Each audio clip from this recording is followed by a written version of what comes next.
যে পটুয়াখালী ইমরান ওরা সবাই আমার কাছে ভিডিও পাইয়ে যাবে।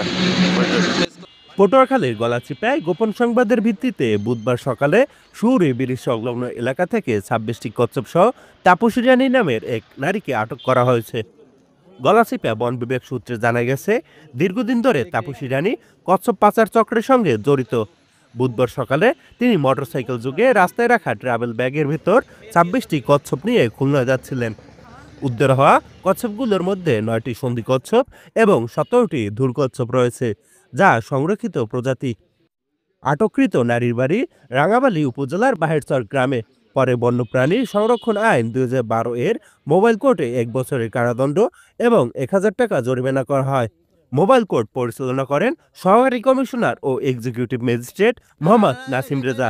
তিনি জানান, কচ্ছপ পাচার চক্র রোধে অভিযান অব্যাহত থাকবে। উদ্ধার হওয়া কচ্ছপগুলো বন প্রহরী নাইমের সহযোগিতায় রামনাবাদ নদীতে অবমুক্ত করা হয়েছে।